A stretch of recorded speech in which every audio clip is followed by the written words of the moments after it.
राष्ट्रीय अध्यक्ष लोकदल हमारे साथी पूर्व एमएलसी सुनील सिंह जी का बहुत बहुत धन्यवाद देते हैं कि उनका साथ हमें मिल रहा है। उनके समर्थक सहयोगी इस लोकतंत्र को बचाने की जो लड़ाई है उसमें हमारा समाजवादियों का पूरा साथ देंगे, गठबंधन का साथ देंगे, इंडिया गठबंधन का साथ देंगे। इसके लिए मैं सुनील सिंह जी का और उनके सभी सहयोगी समर्थकों का बहुत बहुत धन्यवाद और आभार प्रकट करता हूं। साथ ही साथ बड़ी संख्या में समाजवादी पार्टी में जो शामिल हो रहे हैं लोग दूर दूर से चल करके आए हैं।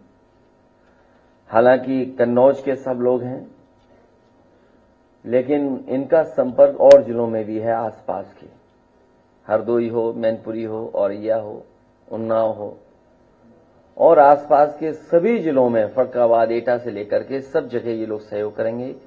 एक एक साथी जो आज समाजवादी पार्टी में शामिल हो रहा है, मैं उन सब का स्वागत करता हूं, धन्यवाद देता हूं और बधाई देता हूं कि मैं उम्मीद करता हूं कि आने वाले समय में मतदान के साथ साथ सावधान रहने का भी काम करेंगे। मतदान तो करेंगे, लेकिन सावधान भी रहेंगे भारतीय जनता पार्टी से। भारतीय जनता पार्टी हारेगी तो लोकतंत्र बचेगा। भारतीय जनता पार्टी हारेगी तो बाबा साहब भीमराव अम्बेडकर जी का दिया हुआ संविधान बचेगा।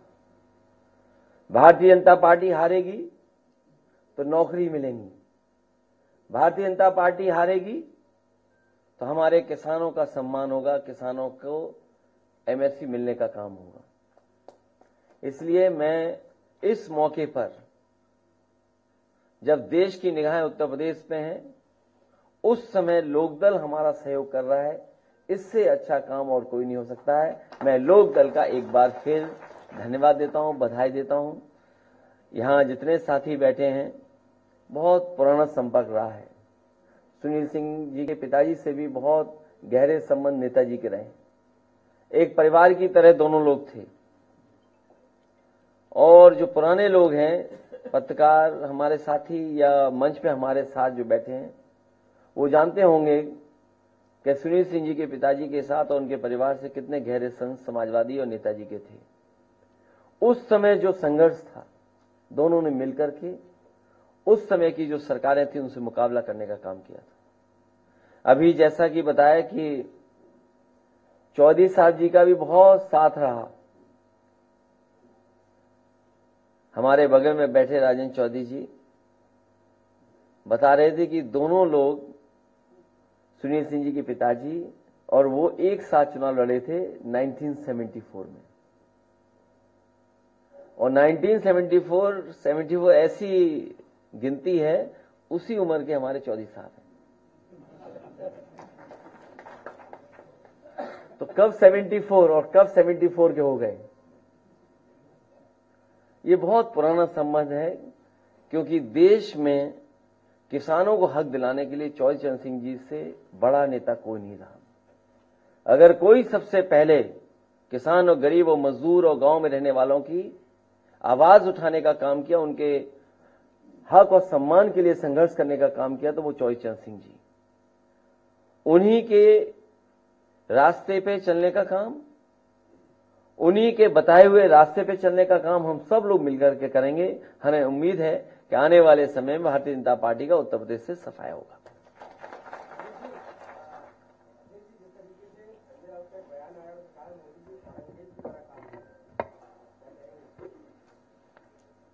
देखिए, मैं किसी के स्टेटमेंट पे कोई अपनी टिप्पणी नहीं दूंगा। सच्चाई यह है कि भाजपा हटेगी तो देश बचेगा। और ये बात हम लोग यूं ही नहीं कह रहे हैं। हालत देखिए क्या है, क्या स्थिति है सामने। इसलिए देश बचाने के लिए भाजपा हटे, तभी देश बचेगा।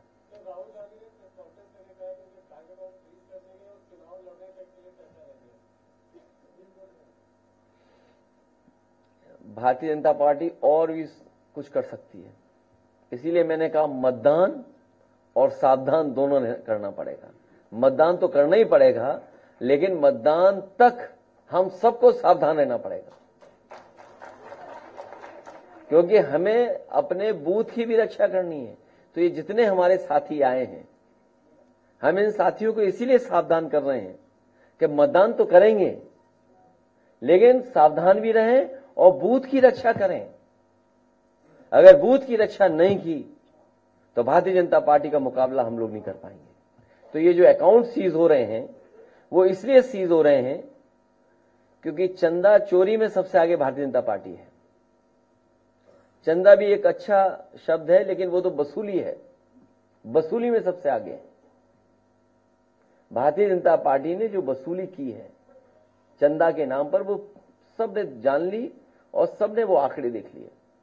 क्या कोई कल्पना कर सकता है कि एक कंपनी 1000 करोड़ रुपए दे, कोई कंपनी 500 करोड़ रुपए दे, कोई कंपनी 400 करोड़ रुपए दे, और जिस तरह की स्टोरीज उसके पीछे आ रही हैं कि ईडी में इनकम टैक्स पहुंची, उसके इतने दिनों बाद भुगतान हो गया। और कमाल तो तब हुआ जब वैक्सीन का प्रचार भारतीय जनता पार्टी कर रही थी। इस देश की भोली भाली जनता को पता ही नहीं था कि वैक्सीन वालों से भी ये चंदा ले लेंगे, वैक्सीन वालों से भी वसूल लेंगे पैसा। इकलौते ही हैं जो जिन्होंने वैक्सीन नहीं लगाई। अब तो नहीं बोल रही भारतीय जनता पार्टी की वैक्सीन लगवाओ, इसलिए नहीं बोल रहे क्योंकि उन्हें पता है कि देश की जनता जान गई है कि वैक्सीन वालों से भी इन्होंने पैसा वसूल लिया। आप तो जानते हैं वसूला गया कि नहीं वसूला गया। तो ये अकाउंट सीज होना या इस तरह की घटना होना, इसलिए बहुत सावधान रहना पड़ेगा हम सबको मिलकर के। बात कर रहा है, लेकिन इसमें बीजेपी जो है शक्ति को लेकर के बात करके मुद्दे को घुमाया जा रहा है क्या? ये चंदा और वसूली में फर्क करना पड़ेगा। विपक्ष के लोगों को चंदा मिला है, भारतीय जनता पार्टी ने वसूली की है।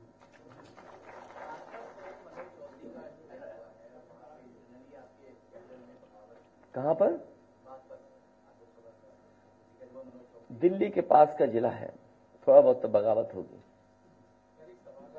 बगावत है, फिर बदल देंगे, उसमें क्या दिक्कत है? उसमें क्या दिक्कत है? यही कोई बात हुई? अभी तो चुनाव में समय है, नॉमिनेशन में समय है। कोई बगावत हुई है तो बगावत को सुना जाएगा, बदलिए। हम कोई बीजेपी वाले थोड़ी हैं कि पुलिस भेज दें आपके घर पर।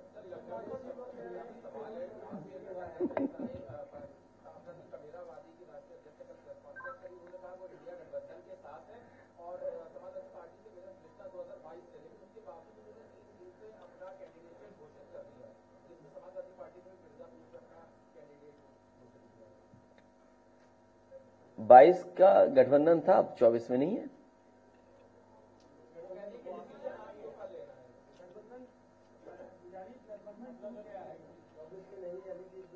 अभी आपको क्या लगता है? जो आपको लगता है वो न्यूज चलाइए।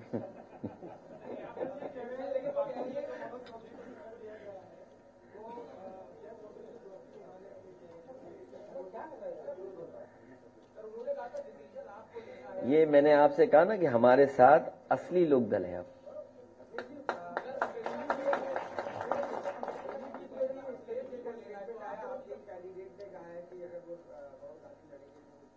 तो बहुत अच्छी बात कही उन्होंने। वो इस बात के लिए तो हम उनको धन्यवाद देते हैं कि अगर उन्होंने ये कहा है कि वरुण गांधी जी अगर लड़ना चाहे, हमारी जानकारी में नहीं है, लेकिन उन्होंने कहा होगा तो वो जानते होंगे इस बारे में।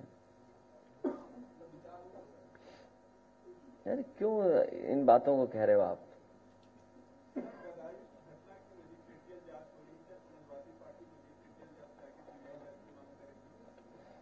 इस सरकार में उम्मीद नहीं है कि सच्चाई जनता जानेगी।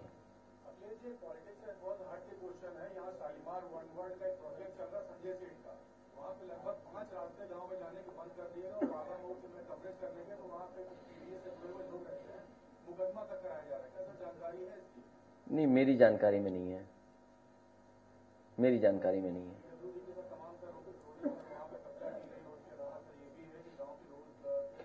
क्योंकि बहुत पर्सनल आपने पूछा है सवाल, हालांकि हमारी जानकारी में नहीं है।